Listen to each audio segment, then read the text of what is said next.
বাংলা বিভাগের ছাত্রছাত্রী বন্ধুরা, আসসালামু আলাইকুম। আশা করি সকলে ভালো আছেন, সুস্থ আছেন।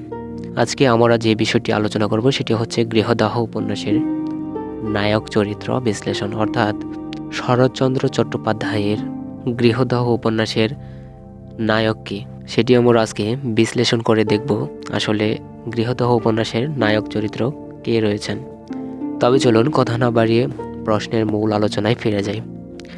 বাংলা সাহিত্যে অমর কথা শিল্পী হিসেবে নন্দিত শরৎ সাহিত্যের মধ্যে গৃহদাহ উপন্যাসটি শ্রেষ্ঠ। শিল্পীরা তাদের উপন্যাসের নায়ক নায়িকার প্রতি বিশেষ প্রযত্নে রোপণ করেন। এই উপন্যাসের নায়ককে তা আমরা বিশ্লেষণ করে দেখতে পারি। সাধারণত যে চরিত্রকে কেন্দ্র করে উপন্যাসের আবর্তিত বিবর্তিত শুরু করে, যে চরিত্রটি উপন্যাসের বিস্তৃতি দান করে এবং শেষ পরিণতি নিশ্চিত করে, তাকে নায়ক চরিত্র বলে অভিহিত করা হয়।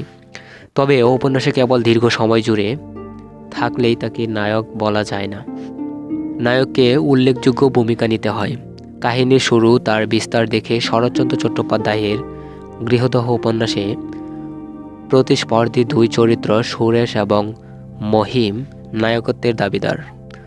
এই দুটি চরিত্র উপন্যাসের নায়িকা অচলার জীবন দোল সৃষ্টি করেছে বারবার। গৃহদাহ উপন্যাসে সুরেশ অসংযত, আবেগপ্রবণ, চঞ্চল ও অস্থির প্রকৃতির। মহিম তার পরম বন্ধু। বন্ধুত্বের জন্য সে জীবন দিতে পারে। বন্ধুকে ব্রাহ্মণারী অচলার হাত থেকে রক্ষা করতে সে অচলার বাড়ি গিয়ে অচলাকে দেখে দুর্বল হয়ে পড়ে সে নিজেই। অর্থের প্রাচুর্য, লোভের তাড়নায় অচলাকে হাতের মুঠোয় পেতে সব ধরনের প্রচেষ্টা চালায়। লক্ষ্য শুধুমাত্র অচলার শরীর, তা হোক ছলে বলে কৌশলে। বাবার আদেশে পরামর্শে সুরেশের গলায় মালা পরাতো মহিমের দেখা না পেলে। অচলাকে পাবে না মনে হলেই তার পায়ের নিচ থেকে মাটি সরে যায়। জোর করে জড়িয়ে ধরে বলে, অচলা ছাড়া তার জীবন অচল। অচলা শেষ পর্যন্ত বিরক্ত হয়ে মহিমকে কাছে নিয়েও সংসার করতে পারেনি। সর্পর গ্রামে মহিমের বাস। সুরেশ নির্লজ্জর মতো সেখানে যায়। সেখানে গিয়ে অচলাকে দাবি করে। মহিমের গ্রাম ও মৃণালের কথাবার্তা শুনে অচলার কিছুটা বিরক্ত বোধ হয়। অসুস্থ মহিমকে সুরেশের বাসায় ঠাঁই নেওয়ার পর অচলা সেখানে সেবা করতে যায়। অচলা যতটা মহিমের কাছাকাছি যায়, সুরেশ ততটাই দগ্ধ হয় ভেতরে ভেতরে। জবলপুরে যাওয়ার পথে সুরেশ কৌশল করে অচলাকে নিয়ে পালিয়ে যায়। রামবাবুর ডিহরিতে গিয়ে বসবাস শুরু করে। আমরা এটা বলতে পারি যে অচলাকে চুরি করে সে উপন্যাসের নিম্ন জায়গাতে পৌঁছে গেছে।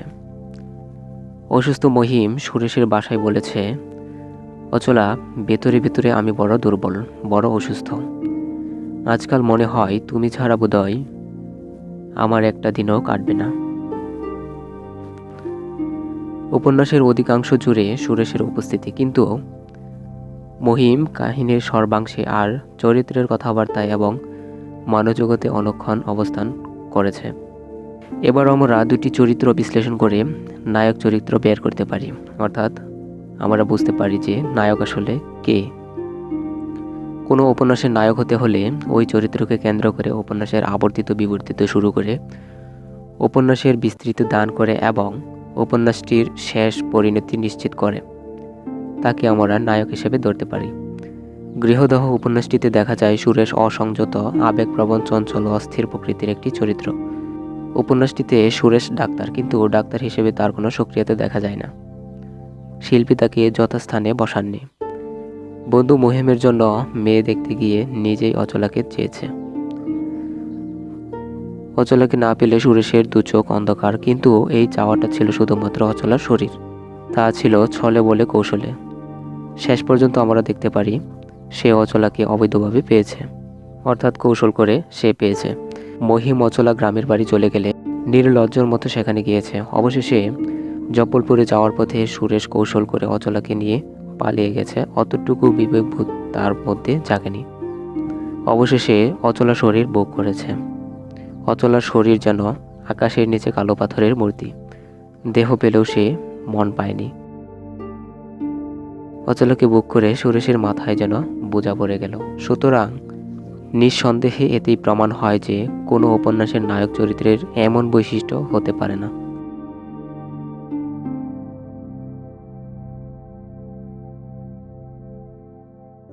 সুতরাং স্পষ্ট হয় যে গৃহদাহ উপন্যাসের নায়ক সুরেশ নয়। কেননা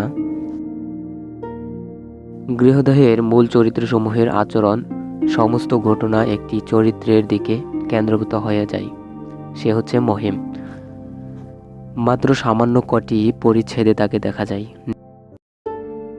নীরব, অনুত্তেজিত, প্রয়োজনের অতিরিক্ত একটি বাক্য ব্যবহার করেনি সে। প্রতিবাদ ও খবরদারি সে করে না, সিদ্ধান্ত চাপিয়ে দেয় না কারোর ওপর। বরং সুরেশ, অচলা, এমনকি লেখকের মনোনায়ক হিসেবে মহিমের নাম অদিষ্ট। অর্থাৎ স্পষ্ট হয় যে গৃহদাহ উপন্যাসের নায়ক কেবল মহিম। আশা করি আমরা সম্পূর্ণ বুঝতে পারলাম। ধন্যবাদ সবাইকে। উপন্যাস থেকে কোন ক্লাসটি আপনাদের প্রয়োজন সেটি আমাদের জানাবেন। আমরা চেষ্টা করব ওই টপিকের উপর আলোচনা নিয়ে আসার। আবারও ধন্যবাদ জানিয়ে আজকের মতো এখানেই বিদায় জানাচ্ছি। আল্লাহ হাফেজ।